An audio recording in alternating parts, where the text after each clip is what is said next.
ప్రభునందు ప్రియమైనటువంటి దేవుని సంఘమా, ప్రియ విశ్వాసులారా, మీ ఎల్లరికను మన ప్రభువును రక్షకుడునైన యేసుక్రీస్తు నామములో మరొకసారి శుభములు వందనములు తెలియపరుస్తూ ఉన్నాను. ఈస్టర్ తర్వాతి 4వ ఆదివారపు వర్తమానము వినబోతూ ఉన్నాం.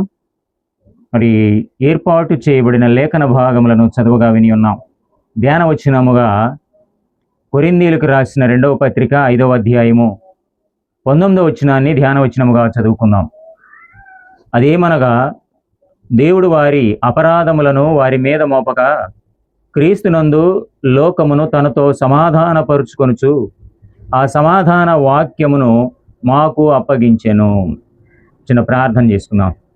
కృపాసత్య సంపూర్ణుడైన మా ప్రియ పరలోకపు దేవా, గడిచిన ఆదివారం నుండి ఈ ఆదివారం వరకు మీరు తోడయుండి ఈస్టర్ తరువాతి 4వ ఆదివారపు వర్తమానమును వినుటకు మీరు మమ్మను సాధనముగా వాడుకొనుచు ఉన్నందుకు మీకు వందనముల దేవా. నన్ను మీ నోటి బోరగా వాడుకుని బిడలతో మాట్లాడమని దీవింపచేయమని యేసు నామమున అడుగుచున్నాను పరమ తండ్రి, ఆమేన్. మన తండ్రి అయిన దేవుని నుండి ప్రభు అయిన యేసుక్రీస్తు నుండి కృపయు సమాధానం మీకు కలుగునుగాక, ఆమేన్. ప్రియ దేవుని బిడలారా, వర్తమానంలోనికి వెళ్లే ముందు ఒక యథార్థ సంఘటనను మనము గమనిద్దాం. ఒక సహోదరుడు మంచి మంచి వాక్యాలు చదివి చీటీల మీద వ్రాసి వాటిని నదిలో నీటిలో విడిచిపెట్టడము అలవాటు. ఆ చీటీలు వ్రాసి వాటిని చుట్టి నీటిలో ప్రార్థన చేసి వేస్తున్నాడట. అవి మునిగిపోయాయి. చాలా కాలం తర్వాత ఆ సహోదరుడు ఆ నీటి ఒడ్డున నడుస్తూ వెళుతూ ఉన్నాడట. అయితే ప్రక్కనే గృహలో నుండి దేవునిని స్తుతిస్తున్నటువంటి స్వరాలు వినబడుతూ ఉన్నాయి. గమనించాడు. ఆ శబ్దాన్ని వించు వెళ్ళిపోయి గుహలో దేవునిని స్తుతిస్తున్నటువంటి ఆ మనుషుల మధ్య కూర్చుని దేవునిని స్తుతించాడు. ప్రార్థన అయిపోయిన తర్వాత అప్పుడు వారి దగ్గరకు వెళ్ళి వారిని అడుగుతూ ఉన్నాడంట, ఈ సువార్త మీకు ఎలా దొరికింది, ఈ సువార్త మీకు ఎలా అందింది అని అడుగగా, అయ్యా, మాకు చేప కడుపులో దేవుని వాక్యము దొరికింది. అది చూచి మేము దేవునిని రక్షకునిగా అంగీకరించి ఆయనను నమ్ముకొని స్తుతిస్తూ ఉన్నాము అని తెలియపరిచారట. ఆ చీటీ ఏది తీసుకురండి అని వారిని అడుగగా వారు తెచ్చి చూపించారు. అది తాను కొంతకాలము ముందు నీళ్లలో వేసినటువంటి వాక్యపు చుట్టలే. ప్రియదేవుని బిడలారా, అందుకే పరిశుద్ధ గ్రంథము సెలవిస్తూ ఉన్నది. ప్రసంగి గ్రంథము 11వ అధ్యాయము 1వ వచనంలో అంటూ ఉన్నాడు కదా, నీ ఆహారము నీళ్ల మీద వేయుము, చాలా దినములైన తరువాత అది నీకు కనబడును.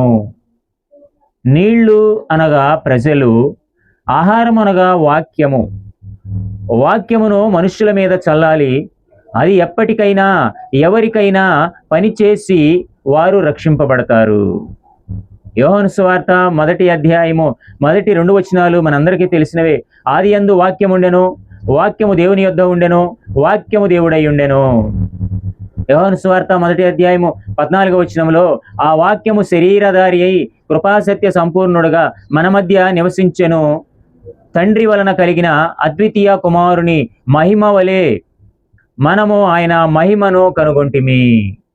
ప్రియ దేవుని బిడలారా, దేవుని పిల్లలుగా ఆయన వాక్యమును వినాలి, వాక్యమందు ఎదగాలి, వాక్యమందు నడవాలి, వాక్యమందే బ్రతకాలి. విశ్వాసికి దేవుని వాక్యమే జీవన ఆధారమై ఉన్నది. విశ్వాసికి దేవుని వాక్యమే జీవ ఆధారమై ఉండాలి. యోహాను సువార్త 15వ అధ్యాయం 7వ వచనంలో అంటున్నాడు కదా, నాయందు మీరును మీ యందు నా మాటలను నిలిచి ఉండిన ఎడల మీకేది ఇష్టమో అడుగుడి, అది మీకు అనుగ్రహింపబడును. ప్రియ దేవుని బిడలారా, మన అంశము వాక్యమందు నిలిచి ఉంటే. నేటి లేఖన భాగములలోనికి వెళదాం రండి. సువార్త పాఠ్య భాగం యోహాను సువార్త 8వ అధ్యాయము 21వ వచనం నుండి 36వ వచనం వరకు ఉన్న లేఖన భాగమును గమనించినట్లయితే, ధ్యాన వచనముగా యోహాను సువార్త 8వ అధ్యాయము 31వ వచనములో, కాబట్టి యేసు తనను నమ్మిన యూదులతో, మీరు నా వాక్యమందు నిలిచిన వారైతే నిజముగా నాకు శిష్యులై ఉండి సత్యమును గ్రహించెదరు. ఇక్కడ ఉపాంశము సత్యమును గ్రహిస్తారు. వాక్యమందు నిలిచి ఉంటే సత్యమును గ్రహిస్తారు. యేసుక్రీస్తుకు యూదులకు మధ్య జరిగిన సంభాషణలో 3 విశేషాలు ఇక్కడ కనపడుతూ ఉన్నవి ప్రియమైనటువంటి వారలారా. ఒకటి, నేను దేవుని కుమారుడును, పరలోకమునకు చెందిన తండ్రి యొద్దకు వెళుచున్నాను. రెండవది, నేను మనుష్య కుమారుడును, తండ్రికి ఇష్టమైన కార్యము చేసేందుకు పైకెత్తబడినప్పుడు మీరు గ్రహిస్తారు. మూడవది, నా వాక్యము సత్యము, ఆ సత్యవాక్యము మిమ్మును స్వతంత్రులుగా చేస్తుంది అని చెప్పినటువంటి సందర్భము. ప్రియదేవుని బిడ్డలారా, ఈ యోహాను సువార్త 8వ అధ్యాయము 21వ వచనం నుండి 30వ వచనం వరకు గమనిస్తే ఈ యేసుతో యూదులు పోల్చదగిన వారు కారు. 31 నుండి 32 వచనాల్లో నిజమైన శిష్యత్వము, 33 నుండి 36 వచనాలలో స్వాతంత్ర్యము, బానిసత్వము, ఈ విషయాల్ని ప్రస్తావన చేస్తూ ఉన్నాడు. దేవుడు యూదులకు ఇచ్చిన అవకాశము సద్వినియోగం చేసుకోలేదు. అందుకే దేవుని రక్షణగా అంగీకరించు అవకాశమును సద్వినియోగం చేసుకోలేకపోయారు. 2, కాలము పరిమితమైనది కావున జీవము కొరకు సిద్ధపడాలి. 3వది, జీవితంలో ఇవ్వబడిన అవకాశమును బట్టి తప్పక తీర్పు ఉంటుందని నమ్మాలి. ప్రియమైనటువంటి వారలారా, యోహాను సువార్త 8వ అధ్యాయం 24వ వచనంలో, కాగా మీ పాపములలోనే ఉండి మీరు చనిపోవుదని మీతో చెప్పి తిని, నేను ఆయనని మీరు విశ్వసించని ఎడల మీరు మీ పాపములోనే ఉండి చనిపోవుదరని వారితో చెప్పాను. పాపం అనే పదము ఇక్కడ మనకు కనబడుతూ ఉన్నది. గ్రీకు భాషలో హమార్టియా. హమార్టియా అనగా లక్ష్యమును ఛేదించలేకపోవడం. హమార్టియా అనగా గమ్యమును చేరలేకపోవడము అనే అర్థాలు సూచిస్తూ ఉన్నవి. యేసును రక్షకునిగా, ప్రభువుగా అంగీకరించని వారు వారి లక్ష్యాన్ని వారు పోగొట్టుకుంటారు. పాపం యొక్క స్వభావము దేవుని నుండి మానవుని వేరు చేయడమే. యోహాను సువార్త 8వ అధ్యాయం 26వ వచనంలో లోకము అనే పదము మనకు కనబడుతూ ఉంది. గ్రీకు భాషలో కాస్మోస్. లోకము, ప్రియమైనటువంటి వారలారా, లోకము పరలోకమునకు వ్యతిరేకము. లోకము దేవుని నుండి వేరైనది కాదు.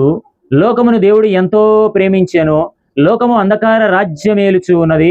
లోకము సృష్టికర్తను గుర్తించలేదు. లోకము పాపముతో చెడిపోయి ఉన్నది. లోకము చెడిపోయి ఉంటే బాగు చేయుటకు ప్రభువు వచ్చాడు. నిజమైన శిష్యత్వము ఇక్కడ 4 విషయాలు గమనించాలి ప్రియమైనటువంటి వారలారా. శిష్యత్వము విశ్వాసముతో ఆరంభమవుతూ ఉన్నది. శిష్యత్వము అనగా యేసు మాటల యందు నిత్యము నిలిచి ఉండడం. శిష్యత్వము అనగా సత్యమును గ్రహించుటకు తోడ్పడుతూ ఉన్నది. శిష్యత్వము స్వాతంత్ర్యమును ప్రసాదిస్తూ ఉన్నది.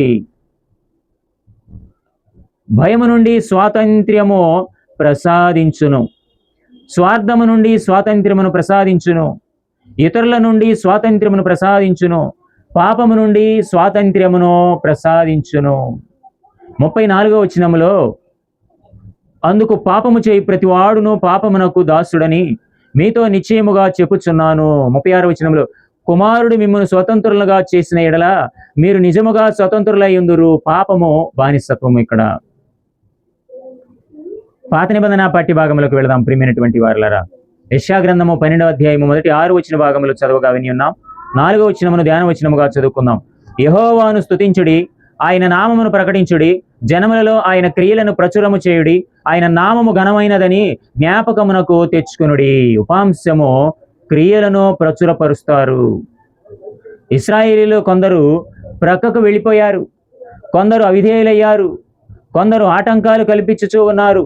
దేవుడు మానవ చరిత్రలో పరిపూర్ణ చిత్తమును నెరవేర్చగా విమోచక జనులు ఆనందిస్తూ స్తుతులను తెలుపుచూ ఉన్నటువంటి సందర్భము. దేవుని రక్షణ కార్యమును తలంచి కృతజ్ఞతాస్తుతులు చెల్లించుట. ఇక్కడ 4 విషయాలు గమనించాలి ప్రియమైనటువంటి వారలారా. దేవుని స్తుతించాలి, ఆయన నామమును ప్రకటించాలి, ఆయన క్రియలను ప్రచురపరచాలి. 4, ఆయన నామము ఘనమైనది జ్ఞాపకం ఉంచుకోవాలి. ప్రియదేవుని బిడ్డలారా, పత్రికా పాఠ్య భాగంలోకి వెళదాం రండి. కొరింథీయులకు రాసిన 2వ పత్రిక 5వ అధ్యాయం 14 నుండి 21 వచనాలు చదవగా విని ఉన్నాం. 17వ వచనం ధ్యాన వచనముగా చదువుకుందాం. కాగా ఎవడైనను క్రీస్తునందున్న ఎడల వాడు నూతన సృష్టి, పాతవి గతించెను, ఇదిగో క్రొత్తవాయెను. ఇక్కడ ఉపాంశము నూతన పరచబడుదురు. కొరింథీ విశ్వాసులకు పౌలు తన 2వ లేఖలో 3 ప్రాముఖ్యమైన విషయాలను తెలియపరుస్తున్నాడు. విశ్వాస జీవితానికి క్రీస్తు ప్రేమ, క్రీస్తు ద్వారా సమాధానము, నూతన పరచబడే స్థితి కలిగి ఉండాలని హెచ్చరిక చేస్తున్న సందర్భము. 14వ వచనంలో క్రీస్తు ప్రేమ మమ్మును బలవంతము చేయుచు ఉన్నది. ఎలాగనగా అందరి కొరకు ఒకడు మృతి పొందిన గనుక అందరూ మృతి పొందిరనియు. పౌలు పరిచర్య ఉద్దేశము దేవునికి సేవ చేయుట, మానవులకు సహాయము చేయుట. క్రీస్తు ప్రేమ మమ్మును బలవంతపరుస్తూ ఉన్నది. 17వ వచనం నుండి 21వ వచనం వరకు సమాధాన పరిచర్యను చూస్తూ ఉన్నాం. ప్రియమైనటువంటి వారలారా,